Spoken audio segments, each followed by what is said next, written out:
Hello everyone. Today we're going to be talking about the Federal Reserve System. The Federal Reserve System is the central bank system of the United States. It does a variety of things, including controlling the money supply. Today we're going to be talking about the Federal Reserve, what it is, its history, its role, and how it is organized. And we're going to answer these 7 questions as we read page 327 to page 331. So let's start off with number 1 here.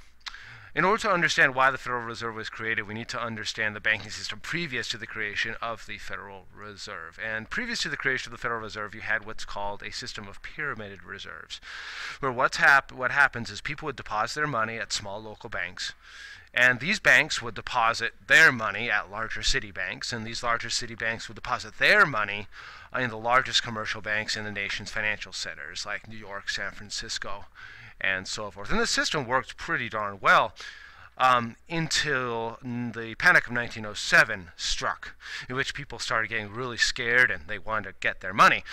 So they went to the smaller local banks. The smaller local banks needed money to give to their customers because the customers wanted the deposits back. So they went to the larger city banks and got their funds that were deposited at the larger city banks.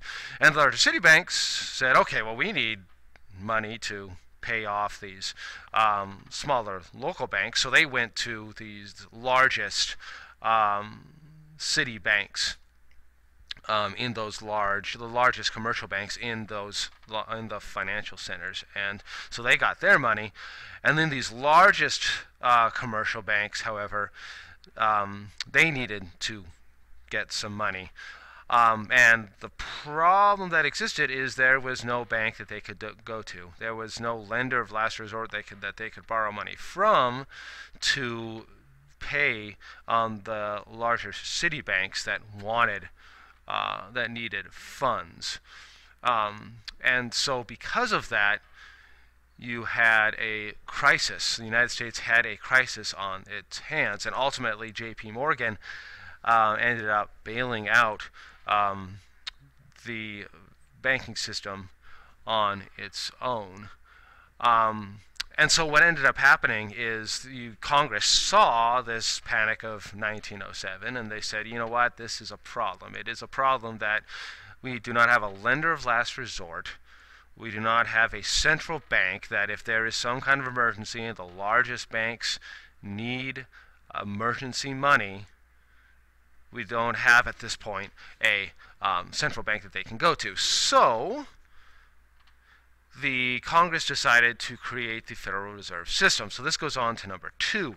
And if you look at page 328, you'll see in the last paragraph there on page 328, you have the Federal Reserve Act of 1913. So the Federal Reserve System, our nation's central bank, was created by the Federal Reserve Act of 1913. So this created the Federal Reserve, this lender of last resort. So if the largest commercial banks needed money, they could go to this central bank and get emergency funds. All right, so let's go on to number 3, describe the 3 purposes of the Federal Reserve. So if you look on page 329, it actually talks about 3 purposes of the Federal Reserve. So the first one is the Federal Reserve will supervise member banks. Okay, so member banks include banks like Bank of America, Chase, and so forth. Okay, so it supervises those banks, makes sure that they do what they need to do. It also holds cash reserves.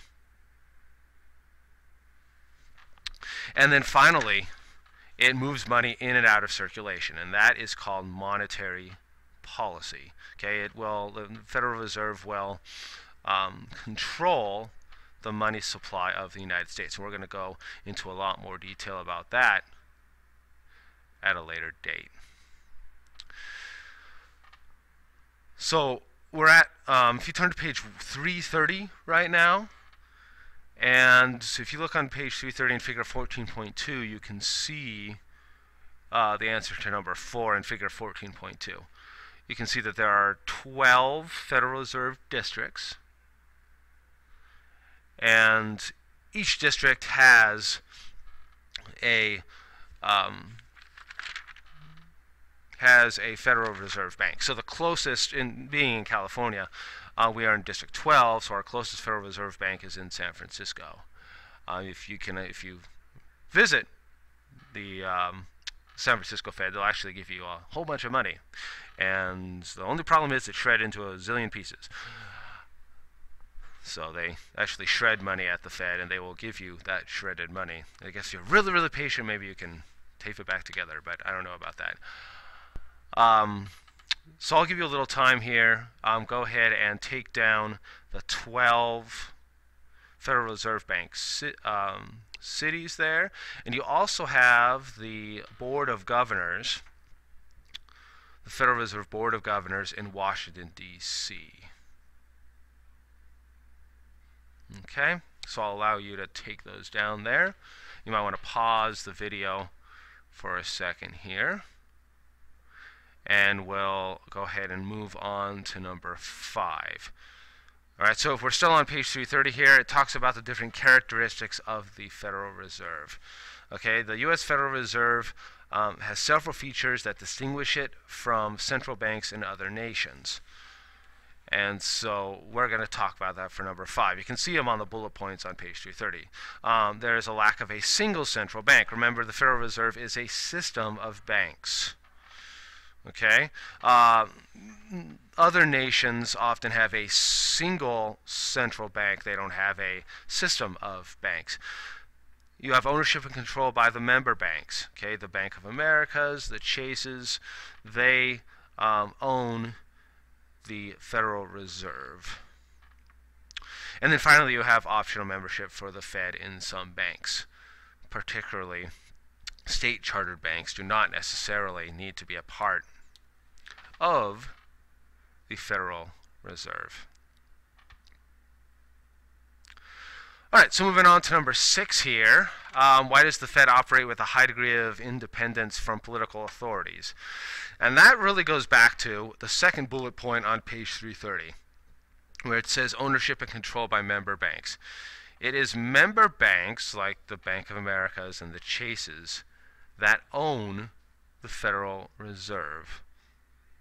Okay, so because of that, the Federal Reserve, it's owned by private entities, so therefore it is more free of, it's not necessarily owned by the U.S. government, and so therefore it is a little bit more free of politics. And the intent of the Federal Reserve when it was created was to be a little bit more free of politics when it does its policies. Now, the Federal Reserve was created by an act of Congress, therefore it can be abolished by an act of Congress, and so it's not totally free of politics. In fact, oftentimes you'll see members of the Federal Reserve, particularly the chairperson of the Federal Reserve, testifying before Congress, talking about what they're doing and why they are doing it. But it does operate with a high degree of independence because it is owned by private member banks, not the United States government per se. All right, so let's move on to 7 here. It says describe the organization of the Federal Reserve. So there, if you can go ahead and turn to page 329, you'll see figure 14.1. It talks about organization of the Fed. Now, the Federal Reserve is organized on 3 levels: the national level, the district level, and the local level. Okay, so on the national level, you have the Federal Reserve Board of Governors. There's 7 members, okay? They are appointed by the President of the United States. Okay, there will be a chairperson, a chairman of the Board of Governors. So these Board of Governors have 14-year terms. The chairperson right now, that is the chairman of the Federal Reserve, is Janet Yellen. She's actually the first female chairwoman of the Fed. And the chairperson will have a 4-year term. You also, on the national level, have the Federal Open Market Committee, the FOMC. That includes 7 the 7 members of the Board of Governors, plus the President of the Federal Reserve Bank of New York, and 4 district presidents. And the Federal Open Market Committee is primarily responsible for monetary policy, moving money in and out of circulation in an economy, which controls our economy's interest rates. So that's all on the national level. Then below the national level, you have the district level. And there, once again, there are 12 Federal Reserve banks.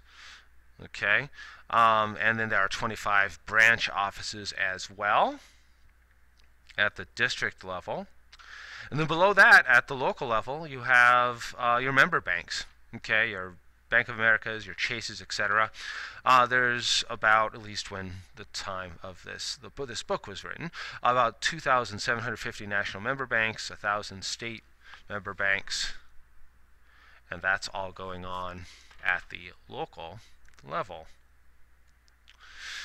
All right, so I'll go ahead and check these tomorrow, and you have a nice evening. Bye-bye.